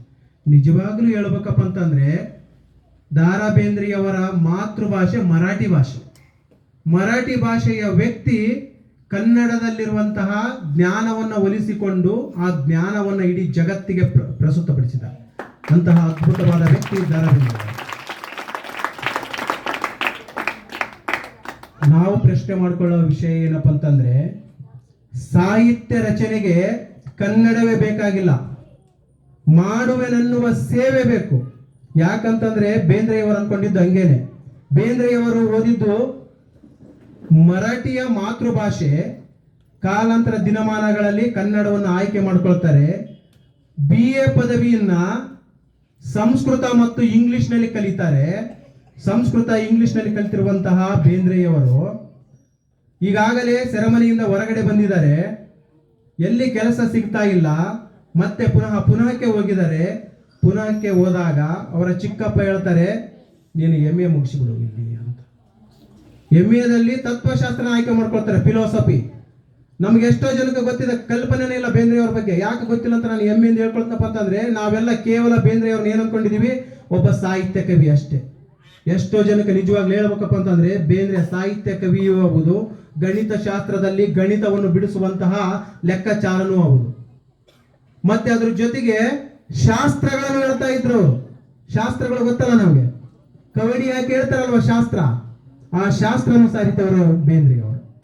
ಎಂತ ಶಾಸ್ತ್ರ ಅಂದ್ರೆ, ಒಂದು ಕಡೆ ಬರಿತಾ ಇದ್ರು ತಮ್ಮ ಸಾಹಿತ್ಯದಲ್ಲಿ, ತನ್ನ ತಾಯಿ ಅಂಬಿಕೆ, ಮಗು ನಿನಗೆ ವಯಸ್ಸಾಗಿದೆ, ನಿನ್ನ ವಯಸ್ಸಿಗೆ ಮದುವೆ ಮಾಡಬೇಕು, ಮದುವೆ ಮಾಡಬೇಕೆಂದು ಪಾರ್ವತಿಯನ್ನು ನೋಡಿ ಬಂದಾಗ ಎಷ್ಟು ವರ್ಣನೆ ಮಾಡ್ತಾ ಇದ್ದಾರೆ ಅಂದ್ರೆ, ಅಮ್ಮ ನೀನು ಮದುವೆ ಮಾಡುವೆಯಾ, ಮಾಡಬೇಕು ಮಗು ನಿನಗೆ ಅಂದಾಗ, ಮದುವೆ ಮಾಡಬೇಕಾದರೆ ಆ ಹೆಣ್ಣಿನ ಕುಂಡಲಿ ಇಸ್ಕೊಂಬ ಅಂತ ಹೇಳ್ತಾರೆ. ಯಾಕಂದ್ರೆ ಶಾಸ್ತ್ರ ಗೊತ್ತು, ಕುಂಡಲಿ ಹಾಕಿ ನೋಡ್ತಾರೆ. ಕುಂಡಲಿ ಗೊತ್ತಲ್ವ, ನಾವೆಲ್ಲ ನಮ್ಮ ಮದುವೆ ಆಗ್ಬೇಕಂದ್ರೆ ಹೋಗಿ ಕೇಳ್ತೀವಿ, ಕೂಡಿ ಬರ್ತಾವಿಲ್ಲ ಅಂತ. ಗಣಗಳು ಕೊಡ್ಬೇಕು ಕುಂಡಲಿ, ಮದುವೆಗೆ ಗಣಗಳು ಕೊಡ್ಬೇಕು. ಅವಾಗ ಕುಂಡಲಿ ಹಾಕಿ ನೋಡ್ತಾರೆ. ಕುಂಡಲಿ ಹಾಕಿ ನೋಡಿದಾಗ ಅವ್ರ ತಾಯಿಗೆ ನೇರವಾಗಿ ಹೇಳ್ತಾರೆ, ಅಮ್ಮ ಕುಂಡಲಿ ಹಾಕಿ ನೋಡಿದ್ದೇನೆ, ನನ್ನ ಮತ್ತು ಲಕ್ಷ್ಮಿಯ ಮದುವೆ ಆಗುವುದಿಲ್ಲಮ್ಮ ಅಂತ. ಅವಾಗ ಹೇಳ್ತಾರೆ, ಯಾಕೆ ಆಗುವುದಿಲ್ಲ ಅಂತ ಪ್ರಶ್ನೆ ಮಾಡಿ ಅವ್ರ ತಾಯಿ. ಯಾಕೆ ಆಗುವುದಿಲ್ಲ ಅಂದ್ರೆ, ನಾನು ಶಾಸ್ತ್ರ ಓದಿದ್ದೇನೆ, ಕುಂಡಲಿನ ಅಧ್ಯಯನ ಮಾಡಿದ್ದೇನೆ, ಕುಂಡಲಿಯ ಪ್ರಕಾರ ನಾನು ನೋಡಿದಾಗ ನನ್ನ ಮದುವೆ ಆಗುವುದಿಲ್ಲ ಅಂತ. ಆಯ್ತು, ಹಾಗಾದ್ರೆ ಆಗೋದಿಲ್ಲ ಅಂತೇಳಿ ಇನ್ನೊಬ್ಬ ಗುರು ಬಳಿ ಕರ್ಕೊಂಡು ಹೋಗ್ತಾರೆ. ಗುರು ಬಳಿ ಕರ್ಕೊಂಡು ಹೋದಾಗ ಗುರುವಿಂತಲೇ ಹೋಗ್ತಾರೆ. ಗುರುವಿಂತಲೇ ಕರ್ಕೊಂಡು ಹೋಗ್ತಾರೆ. ಕರ್ಕೊಂಡು ಹೋದ ತಕ್ಷಣ ಹೇಳ್ತಾರೆ, ಆಯ್ತು ಅವ್ರು ಹೇಳಿದ್ದು ನಿಜವಾಗಲೂ ಸತ್ಯ, ಆದರೆ ಹೆಸರನ್ನ ಬದಲಾವಣೆ ಮಾಡ್ಕೊಳ್ಳೋಣ. ಹೆಸರು ಬದಲಾವಣೆ ಮಾಡ್ಬೋದಲ್ವಾ? ಗಣಗಳು ಆಗದಿದ್ರೆ ಏನಾಯ್ತ್ರಿ, ಹೆಸರು ಬದಲಾವಣೆ ಆಗಿದ್ರೆ ಗಣ ಕೂಡುತ್ತಲ್ಲ ಅಂತಂದೇಳಿ ಹೆಸರನ್ನ ಬದಲಾವಣೆ ಮಾಡ್ತಾರೆ. ಹೆಸರನ್ನ ಬದಲಾವಣೆ ಮಾಡೋದ್ರ ಮೂಲಕ ದಾರಾ ಬೇಂದ್ರೆಯವರಿಗೆ ಮದುವೆ ಮಾಡ್ತಾರೆ. ದಾರಾ ಬೇಂದ್ರೆಯವರಿಗೆ ಮದುವೆ ಮಾಡ್ತಾರೆ. ಇಂತಹ ಅದ್ಭುತ ಸಾಹಿತ್ಯದಲ್ಲಿ ಕಾಲಾಂತರ ದಿನಮಾನಗಳೇ ಕಳೆದು ಹೋಗುತ್ತೆ. ಕೊನೆಗೊಂದಿನ ಏನಾಗುತ್ತಪ್ಪ ಅಂತಂದರೆ, ದಾರಾ ಬೇಂದ್ರೆಯವರು ತಮ್ಮ ಮಡದಿಗೋಸ್ಕರ ಸಖಿ ಗೀತೆ ಅಂತಂದೇಳಿ ಕವನ ಸಂಕಲನ ಬಿಡುಗಡೆ ಮಾಡ್ತಾರೆ. ಸಖಿ ಗೀತೆ ಅಂತ. ಮತ್ತೆ ಪ್ರಕೃತಿಗೋಸ್ಕರ ಉಯ್ಯಾಲೆ ಅಂತಂದೇಳಿ ಕವನ ಸಂಕಲನ ಬರೀತಾರೆ. ಹಲವಾರು ರೀತಿಯ ಕವನ ಸಂಕಲನಗಳನ್ನು ಬರೆದಿದ್ದಾರೆ. ಅಂತಹ ಕವನ ಸಂಕಲನಗಳು ಬಹಳಷ್ಟಿದೆ. ಅಂತಹ ಕವನ ಸಂಕಲನಗಳಲ್ಲಿ ಕೆಲವು ಕವನ ಸಂಕಲನಗಳು ನನಗೆ ಪ್ರೇರಣೆಯಾಗಿರೋವು. ಯಾಕಪ್ಪ ಅಂತಂದರೆ, ತುತ್ತಿನ ಚೀಲ, ರುದ್ರವೀಣಿ, ಅಕ್ಕಿ ಹಾರುತ್ತಿದೆ ನೋಡಿದಿರ, ನರಬಲಿ, ಈ 4 ಹಾಡುಗಳು ಕವನಗಳು ನನಗೆ ಬಹಳ ಪ್ರೇರಣೆ. ಯಾಕಪ್ಪ ಅಂತಂದರೆ, ಆ 4 ಹಾಡುಗಳನ್ನು ನಾನು ನೋಡಿದ್ದೀನಿ. ನಾನು ನೋಡೋಕ್ಕೆ ಕಾರಣಪ್ಪ ಅಂದರೆ ಗುರುಕುಲ ಸಂಸ್ಥೆ ನನಗೆ ಮಾಡಿಕೊಟ್ಟಂತ ಈ ಒಂದು ಅವಕಾಶ. ಇಲ್ಲಿವರೆಗೂ ನಾನು ಅದ್ರ ಬಗ್ಗೆ ನೋಡೇ ಇಲ್ಲ. ನನಗೆ ಯಾವಾಗ ವೇದಿಕೆ ಮೇಲೆ ನೀವು ಭಾಷೆ ಮಾಡ್ಬೇಕಂತ ಒಂದು ಅವಕಾಶ ಕೊಡ್ತೀವಿ ಅಂದ್ರು, ಅವಾಗ ಹೋಗಿ ನೋಡಿದೆ. ಯಾಕೆ ಅವನನ್ನು ಬಹಳ ಇಷ್ಟ ಆತಪ್ಪ ಅಂತಂದ್ರೆ, ಎಲ್ಲ ಒಂದು ಅಧ್ಯಯನ ಮಾಡಿದಾಗ ಅವರು ತಮ್ಮ ನೋವುಗಳ ಬಗ್ಗೆ ಬರ್ಕೊಂಡಿದ್ದಾರೆ, ಪ್ರಕೃತಿ ಬಗ್ಗೆ ಬರ್ಕೊಂಡಿದ್ದಾರೆ, ಹೆಣ್ಣಿಗೆ ಆಗ್ತಿರುವಂತಹ ಶೋಷಣೆ ಬಗ್ಗೆ ಬರೆದಿದ್ದಾರೆ. ಆದ್ರೆ ಈ 4 ಕವನಗಳಲ್ಲಿ ಬ್ರಿಟಿಷರ ದಬ್ಬಾಳಿಕೆಯ ಕುರಿತು ಕವನ ಸಂಕಲನಗಳು ರಚನೆ ಮಾಡಿದ್ರು. ಅಂತಹ ಸ್ವಾತಂತ್ರ್ಯ ಚಳವಳಿಯನ್ನು ಕುರಿತು ರಚನೆ ಮಾಡಿದಂತಹ ಕವನಗಳು. ಈಗಾಗಲೇ ಹಲವಾರು ರೀತಿಯ ಕವನಗಳ ಸಂಕಲನಗಳನ್ನು ರಚನೆ ಮಾಡಿಕೊಂಡಿದ್ದಾರೆ. ಅಂತಹ ಕವನ ಸಂಕಲನಗಳು ಸುಮಾರು 1024 ಕವನ ಸಂಕಲನಗಳನ್ನು ರಚನೆ ಆಗಿದೆ ಬೇಂದ್ರೆಯವರು. ನಮ್ಮೆಲ್ಲ ಟೀಚರ್ಸ್ ಗೊತ್ತಿರೋ 1, 2, 3 ಅಷ್ಟೇ. 1024 ಕವನ ಸಂಕಲನಗಳು. ಅವರ ಒಂದು ಗ್ರಂಥಾಲಯ ಇದೆ, ಗ್ರಂಥಾಲಯ ಮಾಡ್ಕೊಂಡಿದ್ರು ಮನೆಗೆ ಓದಕ್ಕಂತಂದೇಳಿ. ಆ ಗ್ರಂಥಾಲಯದಲ್ಲಿ 10,000 ಪುಸ್ತಕಗಳಿದ್ದವು. ಎಷ್ಟು ಜನಕ್ಕೆ ಗೊತ್ತಿದೆ ಪುಸ್ತಕಗಳು ಎಷ್ಟು ಓದ್ಬೇಕಂದ್ರೆ, ನಮ್ಮ ಶಿಕ್ಷಣ ಸಂಸ್ಥೆಯಲ್ಲಿ ಇವತ್ತು ಏನಾಗಿದೆ ಅಂದ್ರೆ, ನಮ್ಮ ಮಕ್ಕಳಿಗಾಗ್ಲಿ ನಮಗೆ ಆಗ್ಲಿ, ನಿಮ್ಮ ಮನೇಲಿ ಎಷ್ಟು ಪುಸ್ತಕ ಅದಾವ ಅಂದ್ರೆ, ಸರ್ ಓಸೆಮ್ ಪುಸ್ತಕ ಎಲ್ಲ ಮಾರಿದವ್ರಿ, ಈ ಸೆಮ್ ಪುಸ್ತಕನೇ ಇಲ್ಲ ರೀ ಅಂತೀರಾ. ಹಾಗಾದ್ರೆ ಬೇಂದ್ರೆಯವರ ಸಾಹಿತ್ಯ ಬೆಳೆಸ್ಕೊಳ್ಬೇಕಂದ್ರೆ ತಮ್ಮ ಗ್ರಂಥಾಲಯ ಮಾಡ್ಕೊಂಡಿದ್ರು. ತಮ್ಮ ಗ್ರಂಥಾಲಯದಲ್ಲಿ 60,000 ಪುಸ್ತಕಗಳು. ಎಷ್ಟು ಜನಕ್ಕೆ ಗೊತ್ತಿದೆ ಬೇಂದ್ರೆಯವರಿಗೆ ಭಾಷೆಗಳು ಎಷ್ಟು ಗೊತ್ತಿದೆ ಅಂತ? ಎಷ್ಟು ಭಾಷೆ ಗೊತ್ತಿತ್ತು? ಬೇಂದ್ರೆಯವರಿಗೆ 105 ಭಾಷೆಗಳು ಗೊತ್ತಿತ್ತು. 105, ಒಂದಲ್ಲ ಎರಡಲ್ಲ, 105 ಭಾಷೆಗಳು. ಪ್ರಪಂಚದಲ್ಲಿ ಎಷ್ಟು ಭಾಷೆ ಗೊತ್ತಿತ್ತಲ್ವಾ ಅಷ್ಟು ಭಾಷೆ ಬೇಂದ್ರೆಯವರಿಗೆ ಗೊತ್ತಿತ್ತು. ನಮಗೆಲ್ಲ ಗೊತ್ತಿದೆನಾ? ಕನ್ನಡ ಭಾಷೆ ಒಂದೇ ಗೊತ್ತು, ಕನ್ನಡ ಬಿಟ್ಟರೆ ಪಕ್ಕದ 2 ಭಾಷೆ ಗೊತ್ತಿರುತ್ತೆ. ಬೇಂದ್ರೆಯವರು 105 ಭಾಷೆಗಳು ಕಲ್ತಿದ್ರು. ಅದ್ರ ಜೊತೆಗೆ ಬೇಂದ್ರೆಯವರ ವಿಶೇಷ ಗುಣ ಏನಂದ್ರೆ, ಇವತ್ತು ಬೇಂದ್ರೆಯವರನ್ನ ಯಾಕೆ ಬೇಂದ್ರೆ ಅಂತ ಕರಿತೀವಪ್ಪ ಅಂತಂದ್ರೆ, ಬೇಂದ್ರೆಯವರು ಬೆಂದಿದ್ದಾರೆ. ಬೆಂದಿದ್ದಾರೆ ಅರ್ಥ ಅಂದ್ರೆ ನೊಂದಿದ್ದಾರೆ, ಕುಗ್ಗಿದ್ದಾರೆ, ಕಷ್ಟ ಅನುಭವಿಸ್ತಾ ಇದ್ದಾರೆ. ಕಷ್ಟ ಅನುಭವಿಸೋದ್ನಾಗೆ ನಾವು ನೀವಾಗಿದ್ರಿಗಿನ ಆ ವ್ಯಕ್ತಿ ಕಷ್ಟ ನೋಡಿಬಿಟ್ರಿಗಿನ ಸೂಸೈಡ್ ಮಾಡ್ಕೊಂಡ್ಬಿಡ್ತೀವಿ. ಬಟ್ ಆ ವ್ಯಕ್ತಿ ಹೇಳ್ತಾನೆ ಎಷ್ಟು ಆತ್ಮವಿಶ್ವಾಸ ಅಂದ್ರೆ, ಹಿಂಗೆ ಒಂದು ಎದುರಿಗಿರುವಂಥ ಪ್ರಶ್ನೆ ಮಾಡ್ತಾನೆ ಒಬ್ಬ ವ್ಯಕ್ತಿ, ಸರ್ ಇಷ್ಟೆಲ್ಲ ಕಷ್ಟ ಇದೆ ನಿಮಗೆ, ಆದರೂ ನೀವು ಜೀವನ ಮಾಡ್ತಾ ಇದ್ದೀರಲ್ಲ, ಹೇಗೆ ಅದು ಅಂತ ಕೇಳ್ತಾನೆ. ಯಾಕೆ ಕಷ್ಟ ಇದೆ ಅನ್ನಕೊಳ್ಳೋದಕ್ಕಿಂತ ಒಂದು ಗೆಲುವು ಆಗ್ಬೇಕಪ್ಪ ಅಂದಾಗ ಅದಕ್ಕೆ ಕಷ್ಟ ಇದ್ದೇ ಇರುತ್ತೆ. ಆ ಗೆಲುವನ್ನು ನಾವು ತೆಗೆದುಬೇಕಪ್ಪ ಅಂದಾಗ ಆ ಕಷ್ಟಗಳನ್ನು ನನ್ನ ಜೀವನದಲ್ಲಿ ನಾನು ಅನುಭವಿಸಲೇಬೇಕಂತ ಹೇಳ್ತಾನೆ. ಮತ್ತೊಂದು ಕಡೆ ಇನ್ನೊಬ್ಬ ವ್ಯಕ್ತಿ ಪ್ರಶ್ನೆ ಮಾಡ್ತಾನೆ, ಸಾವಂದ್ರೆ ಭಯ ಇಲ್ವಾ ನಿಮಗೆ ಅಂತ. ಸಾವಂದ್ರೆ ಭಯ ಇಲ್ವಾ ಅಂತ ಪ್ರಶ್ನೆ ಮಾಡ್ತಾನೆ. ಅವಾಗ ಅದ್ಭುತವಾದ ಸಾಹಿತಿ ಎಷ್ಟು ವರ್ಣನೆ ಮಾಡ್ತಾರಪ್ಪ ಅಂತಂದ್ರೆ, ಸಾವಿಗೆ ನಾ ಹೆದರುವುದಿಲ್ಲ, ಸಾವಿಗೆ ನಾ ಹೆದರುವುದಿಲ್ಲ, ಸಾವಿಗೆ ನಾ ಹೆದರುವುದಿಲ್ಲ, ಏಕೆಂದರೆ ನಾ ಇರೋ ತನಕ ಸಾವು ಬರುವುದಿಲ್ಲ. ನಾ ಇರುವ ತನಕ ಸಾವು ಬರುವುದಿಲ್ಲ. ಸಾವು ಬಂದಾಗ ನಾನೇ ಇರುವುದಿಲ್ಲ, ಇನ್ನು ಸಾವಿಗೆ ಹೆದರುವುದಾದರೂ ಎಲ್ಲೇ. ಅಂತಹ ಅದ್ಭುತ ಸಾಹಿತ್ಯಗಳು, ಅದ್ಭುತವಾದ ಕವನ ಸಂಕಲನಗಳಿದೆ. ಅದರ ಜೊತೆಗೆ ವಿಮರ್ಶಾತ್ಮಕ ಕವನಗಳನ್ನು ಬರೆದಿದ್ದಾರೆ, ಅದರ ಜೊತೆಗೆ ನಾಟಕಗಳನ್ನು ಬರೆದಿದ್ದಾರೆ. ಹಲವಾರು ರೀತಿಯ ಕವನ ಸಂಕಲನಗಳಿದೆ. ಅಂತಹ ಜ್ಞಾನ, ಅಂತಹ ಸಾಹಿತ್ಯ, ಅಂತಹ ದೊಡ್ಡ ವ್ಯಕ್ತಿ ಅವ್ರ ಬಗ್ಗೆ ಮಾತನಾಡುವಂಥ ಯೋಗ್ಯತೆ ಸಹ ನನಗಿಲ್ಲ. ಏನೋ ಕೆಲವು ನನ್ನಲ್ಲಿರುವಂಥ ಜ್ಞಾನವನ್ನು ಅವರ ಪ್ರೇರಣೆಯ ಮೂಲಕ ನಿಮ್ಮ ಮುಂದೆ ಆಗ್ತಾ ಇದೆ. ಇಂತಹ ಕವನ ಸಂಕಲನವನ್ನು ಹಲವಾರು ರೀತಿಯ ಕವನ ಸಂಕಲನ ಬರೆದಿದ್ದಾರೆ. ಅಂತಹ ಕವನ ಸಂಕಲನದಲ್ಲಿ ಕೊನೆಗೆ ಎಷ್ಟೋ ಕವನ ಸಂಕಲನಗಳು ಬರಿತಾ ಹೋಗ್ತಾ ಇದ್ದಾರೆ. ಒಂದು ದಿನ 4 ತಂತಿ ಅಂತ ಒಂದು ಕವನ ಸಂಕಲನ ಬರೀತಾರೆ. 4 ತಂತಿ ಕವನ ಸಂಕಲನ ಬರೆದಾಗ ಆ 4 ತಂತಿ ಕವನ ಸಂಕಲನ ಜ್ಞಾನಪೀಠ ಪ್ರಶಸ್ತಿ ತಂದುಕೊಡಕ್ಕೆ ಪ್ರೇರಣೆಯಾಗುತ್ತೆ. 4 ತಂತಿ, ಎಷ್ಟು ತಂತಿ ನೋಡಿ, ಅರ್ಥ ಎಷ್ಟು ಇದೆ ಅಂತಂದ್ರೆ 4 ತಂತಿ ಅಂದ್ರೆ ನಾನು, ನೀನು, ಅವು, ತಾವು. ನಾನು, ನೀನು, ಅವು, ತಾವು. ಮನುಷ್ಯ ಇವತ್ತು 4ಕ್ಕೆ ಬಡದಾಡ್ತಾ ಇದ್ದೀವಿ. ಯಾವುದಕ್ಕೆ? ನಾನು ನಂದೇನಾದ್ರೂ ಮಾಡ್ಬೋದು, ನನ್ನ ಯಾರು ಹೆಂಗೆ ನೋಡ್ತಾನೆ, ನೀನು, ನೀವು ಇದ್ರಲ್ವ, ನೀವೇನು ಅನ್ಕೊಂತೀರ ನನ್ನ ಬಗ್ಗೆ, ನೀನೇನು ಮಾತಾಡ್ತೀಯ, ಈ ಥರ ನೀನು. ಅವು, ನಮ್ಮೊಳಗೊಂದು ಆತ್ಮ ಇದೆ, ಅದು ಹೇಳುತ್ತೆ ಇದು ಒಳ್ಳೆಯದು ಇದು ಕೆಟ್ಟದು. ಅವು ತನು, ದೇವರಿಂದ ಬಂದಿರುವಂತಹ ಒಂದು ಬಿಂಬ. ಆ ಆತ್ಮ ಯಾವಾಗ ಏನು ಮಾಡಿಸುತ್ತೋ ಅದನ್ನು ಮಾಡಲೇಬೇಕು. ಇಂತಹ 4 ಗುಣಗಳನ್ನು ಅದನ್ನು ವರ್ಣನೆ ಮಾಡಿದ್ದಾರೆ ಕವಿ 4 ತಂತಿಯಲ್ಲಿ. ಅದಕ್ಕೆ ಜ್ಞಾನಪೀಠ ಪ್ರಶಸ್ತಿ ಸಹ ಸಿಕ್ಕಿದೆ. ನಮ್ಗೆ ಎಷ್ಟೋ ಟೀಚರ್ಸ್ಗೆ ಇವತ್ತು ಜ್ಞಾನಪೀಠ ಪ್ರಶಸ್ತಿ ಮಾತ್ರ ಮಕ್ಕಳಿಗೆ ಹೇಳ್ತಾ ಇದ್ದೀವಿ. ಅದರ ಜೊತೆಗೆ ಕೇವಲ ಕನ್ನಡ ಭಾಷೆಯಲ್ಲ ಸಾಹಿತ್ಯ ಅವ್ರದ್ದು, ಕನ್ನಡ ಭಾಷೆಯ ಜೊತೆಗೆ ಸಂವಾದ ಅಂತಂದೇಳಿ ಮರಾಠಿ ಭಾಷೆಯಲ್ಲಿ ಬರ್ತಾರೆ.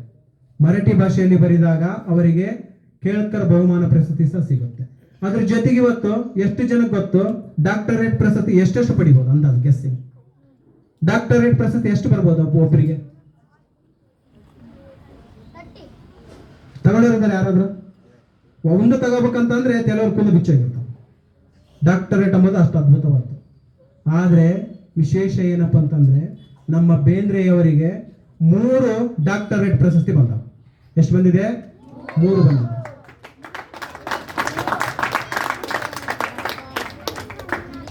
3 ಗೌರವ ಡಾಕ್ಟರೇಟ್ ಪ್ರಶಸ್ತಿ ಕೊಟ್ಟಿದ್ದು ಯಾವುದಪ್ಪ ಅಂತಂದ್ರೆ ಸಣ್ಣ ಸಣ್ಣ ವಿದ್ಯಾಸಂಸ್ಥೆಗಳಲ್ಲ, ವಿಶ್ವವಿದ್ಯಾಲಯ ಅಲ್ಲ. ಕರ್ನಾಟಕ ವಿಶ್ವವಿದ್ಯಾಲಯದಿಂದ ಗೌರವ ಡಾಕ್ಟರೇಟ್ ಪ್ರಶಸ್ತಿ ಸಿಕ್ಕಿದೆ. ಮೈಸೂರು ವಿಶ್ವವಿದ್ಯಾಲಯದಿಂದ ಗೌರವ ಡಾಕ್ಟರೇಟ್ ಪ್ರಶಸ್ತಿ ಸಿಕ್ಕಿದೆ.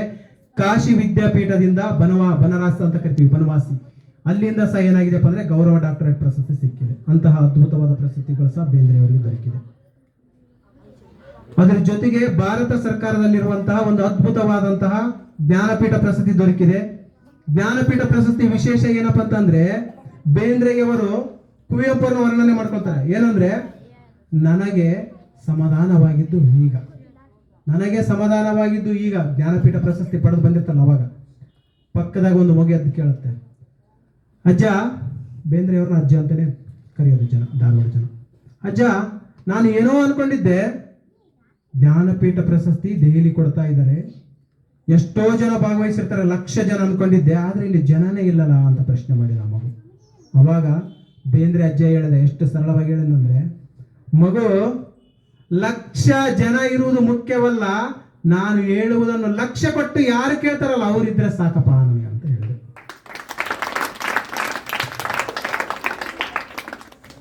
ಜ್ಞಾನಪೀಠ ಪ್ರಶಸ್ತಿ ತೆಗೆದುಕೊಂಡಿದ್ದಾರೆ, ಜ್ಞಾನಪೀಠ ಪ್ರಶಸ್ತಿ ಬಂದಿದೆ. ಜ್ಞಾನಪೀಠ ಪ್ರಶಸ್ತಿ ನಮ್ಮ ಕನ್ನಡ ಸಾಹಿತ್ಯದಲ್ಲಿ 2ನೇ ಸ್ಥಾನ ದ.ರಾ ಬೇಂದ್ರೆ, 1ನೇ ಸ್ಥಾನ ಕುವೆಂಪು.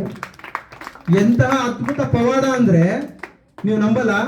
ಜ್ಞಾನಪೀಠ ಪ್ರಶಸ್ತಿ ಮೊದಲನೇದು ಕುವೆಂಪುರಿಗೆ ಸಿಗಬೇಕಾಗಿತ್ತು, ಮಹಾಕಾವ್ಯಗಳ ರಚನೆ ಮಾಡಿದ್ರು, ರಾಮಾಯಣ ದರ್ಶನ ಕುವೆಂಪುರಿಗೆ ಸಿಗಿತ್ತು.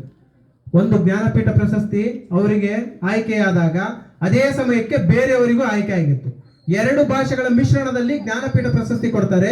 ಕುವೆಂಪು ಅವರಿಗೆ ಬಂದಿರುವಂತಹ ಜ್ಞಾನಪೀಠ ಪ್ರಶಸ್ತಿಯಲ್ಲಿ ಈ ಕಡೆ ಕನ್ನಡ ಭಾಷೆಗೆ ಅರ್ಧ, ಈ ಕಡೆ ಮತ್ತೊಂದು ಭಾಷೆಗೆ ಅರ್ಧ ಆಯಿತು. ನೆಕ್ಸ್ಟ್ ಸೇಮ್ ಅದೇ ತರನೇ 10ನೇ ಜ್ಞಾನಪೀಠ ಪ್ರಶಸ್ತಿ ಕೊಡ್ತಾ ಇರೋದು ಭಾರತ ದೇಶದಾಗ.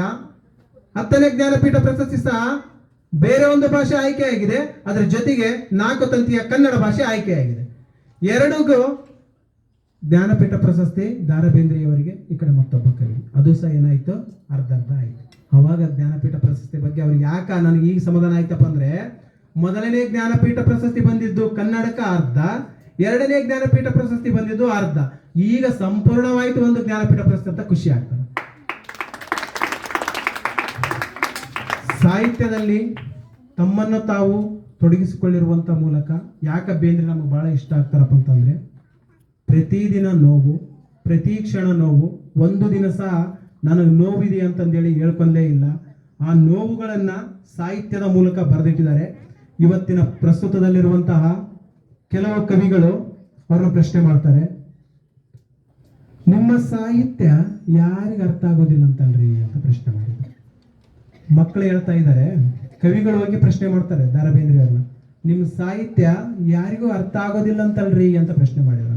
ಅವಾಗ ಬೇಂದ್ರೆಯವರು ಎಷ್ಟು ಸರಳವಾಗಿ ಉತ್ತರ ಕೊಡ್ತಾರಂದ್ರೆ, ನನ್ನ ಸಾಹಿತ್ಯ ಈಗ ಆಧುನಿಕ ಕವಿಗಳಿಗೆ ಅರ್ಥವಾಗುತ್ತಿಲ್ಲ, ಇನ್ನು ಮಕ್ಕಳಿಗೆ ಅರ್ಥವಾಗುವುದೆಲ್ಲಿ, ನನ್ನ ಸಾಹಿತ್ಯ ಒಂದಲ್ಲ ಒಂದು ದಿನ ಮಕ್ಕಳ ಬಾಯಿಯಲ್ಲೂ ಸಹ ಕೇಳುತ್ತೆ ಅಂತಂದೇಳಿ ಅಲ್ಲಿಂದ ಎದ್ದು ಬರ್ತಾರೆ. ಎದ್ದು ಬಂದು ಹೊರಗಡೆ ಬರ್ತಾ ಇದ್ದಾರೆ. ಬರಬೇಕಾದಾಗ ಒಂದು ಕಡೆ ಎಮ್ಮೆ ಕಾಯೋ ಹುಡುಗ ಎಮ್ಮೆ ಕಾಯ್ತಾ ಇದ್ದಾನೆ. ಎಮ್ಮೆ ಕಾಯ್ಕೊಂಡು ಹೋಗ್ತಾ ಇರ್ಬೇಕಾದ್ರೆ ಎಮ್ಮೆ ಮೇಲೆ ಕುಂತ ಹುಡುಗ ಹೋಗ್ತಾ ಇದ್ದಾನೆ. ಹೋಗ್ಬೇಕಾದಾಗ ಆ ಹುಡುಗ ಆಡ್ತಾ ಇದ್ದ, ಇನ್ನು ಯಾಕ ಬರಲಿಲ್ಲವ ಹುಬ್ಬಳ್ಳಿಯವ, ವಾರದಾಗ 3 ಸತಿ ಬಂದು ಹೋಗವ. ದ ರಾ ಬೇಂದ್ರೆಯವರಿಗೆ ಆ ಹಾಡು ಕೇಳಿದ ತಕ್ಷಣ ಸೂಕ್ಷ್ಮವಾಗಿ ನೋಡಿದ್ರು. ಆ ಹುಡುಗನ ಕೇಳಿದ್ರು, ಈ ಹಾಡು ಯಾರು ಕಲಿಸಿದ್ ನಿನಗೆ ಅಂತ ಕೇಳಿದ್ರು. ಇಲ್ಲ, ಈ ಹಾಡು ಸಿನಿಮಾದಲ್ಲಿ ಬಂದಿತ್ತು ಸರ್. ಈ ಹಾಡು ಯಾರು ಬರೆದಿದ್ದಾರೆ? ಯಾರೋ ಬೇಂದ್ರೆ ಅಜ್ಜಿ ಅಂತಾರೆ ಅಂತ. ಬೇಂದ್ರೆ ಅಜ್ಜಿ ಯಾರೆಂಬುದು ಅವಳಿಗೆ ಗೊತ್ತಿಲ್ಲ, ಯಾರೋ ಬೇಂದ್ರೆ ಅಜ್ಜಿ ಅಂತ. ಅವಾಗ ಬೇಂದ್ರೆ ಅವ್ರಿಗೆ ಖುಷಿ ಆಯ್ತು. ಅಲ್ಲಿ ಹೇಳಿದ್ರಲ್ಲ ಆಧುನಿಕ ಕವಿಗಳು ನಿಮ್ಮ ಸಾಹಿತ್ಯವನ್ನು ಯಾರು ಓದುವುದಿಲ್ಲ ಅಂತೇಳಿ. ಅವಾಗ ಏನ್ ಅನ್ಕೊಂಡ್ರು ಅವರು, ನನ್ನ ಸಾಹಿತ್ಯ ಒಂದು ಮಗು ಸಹ ಹೇಳಿತಲ್ಲಪ್ಪ ಅಂತ ಖುಷಿ ಆಗ. ಅಂತಹ ಅದ್ಭುತ ಸಾಹಿತ್ಯಗಳನ್ನು ರಚನೆ ಮಾಡಿದ್ದಾರೆ. ಎಂತಹ ಅದ್ಭುತ ಸಾಹಿತ್ಯಪ್ಪ ಅಂತಂದ್ರೆ, ಸುಮಾರು ಸಾಹಿತ್ಯಗಳಿವೆ. ಆ ಸಾಹಿತ್ಯಗಳಲ್ಲಿ ಹಲವಾರು ಕವನಗಳನ್ನು ರಚಿಸಿದ್ದಾರೆ, ಹಲವಾರು ವಿಮರ್ಶಕತೆಗಳನ್ನು ಬರೆದಿದ್ದಾರೆ, ಹಲವಾರು ನಾಟಕಗಳನ್ನು ಬರೆದಿದ್ದಾರೆ. ಅದರ ಜೊತೆಗೆ ಹಲವಾರು ರೀತಿಯ ಪ್ರಶಸ್ತಿಗಳು ಬಂದಿದೆ. ಸುಮಾರು ಪ್ರಶಸ್ತಿಗಳು 10ರಿಂದ 11 ಪ್ರಶಸ್ತಿ ಬಂದಿದೆ ಬೇಂದ್ರೆಯವರಿಗೆ. ಭಾರತ ರತ್ನ, ಭಾರತ ಪ್ರಶಸ್ತಿ ಸಹ ಬಂದಿದೆ, ಪದ್ಮಶ್ರೀ ಪ್ರಶಸ್ತಿ ಅಂತ ಭಾರತದಿಂದ. ಅದರ ಜೊತೆಗೆ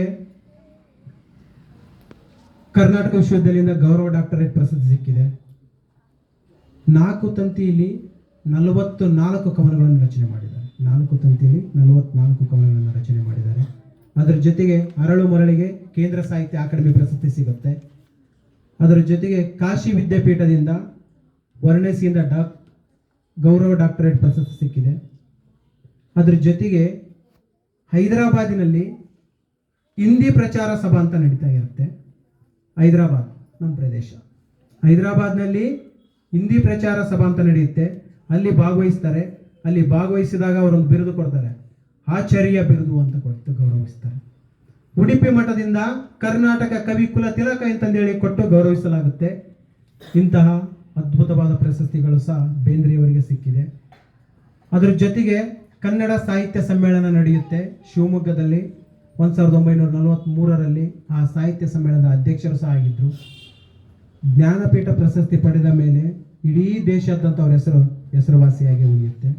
ಅಂತಹ ಜ್ಞಾನಪೀಠ ಪ್ರಶಸ್ತಿ ಪಡೆದ 4 ತಂತಿ, ಹಾವು ಈವಿನ ನಾವು ನೀವಿಗೆ ಆನು ತಾನದ ತನನ, ಹಾವು ಈವಿನ ನಾವು ನೀವಿಗೆ ಆನು ತಾನದ ತನನ, ನಾನು ನೀನಿಗಿನ ಈ ನೀನಿಗೆ ಬೇನ ಏನು ಜಾಣೆನ.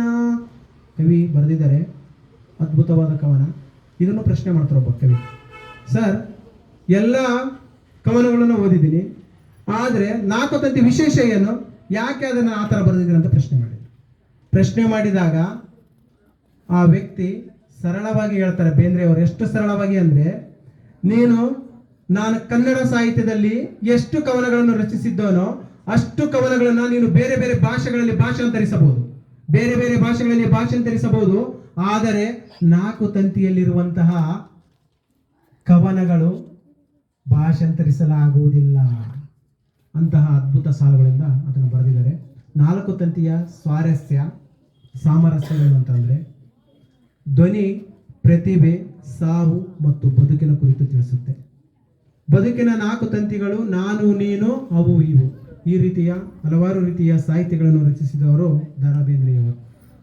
ಅವರ ಸಾಹಿತ್ಯ ಪ್ರತಿದಿನ ಕೇಳುವುದು, ಪ್ರತಿದಿನ ನೆನೆಯುವುದು ನಮ್ಮೆಲ್ಲರ ಕರ್ತವ್ಯ. ಮೂಲಭೂತ ಕರ್ತವ್ಯಗಳಿದೆಯಲ್ವಾ, ನಾವು ಕನ್ನಡಿಗರಾದವರು ನಾವು ಗೌರವ ಸಲ್ಲಿಸಬೇಕಾಗಿದ್ದು ನಮ್ಮ ಕರ್ತವ್ಯ ಅಂತ ಹೇಳುವುದರ ಮೂಲಕ ಇಲ್ಲಿಯವರೆಗೂ ಈ ಒಂದು ವೇದಿಕೆಯನ್ನು ನನ್ನ ಮಾತನಾಡಲು ಅವಕಾಶ ಕಲ್ಪಿಸಿದಂತಹ ಮತ್ತು ಈ ಮಾತುಗಳನ್ನು ಆಲಿಸುತ್ತಿರುವ ಮುದ್ದು ಮಕ್ಕಳಿಗೂ ಶಿಕ್ಷಕರಿಗೂ ಧನ್ಯವಾದಗಳನ್ನು ಸಲ್ಲಿಸುತ್ತೇನೆ. ಜೈ ಹಿಂದ್, ಜೈ ಭಾರತ್.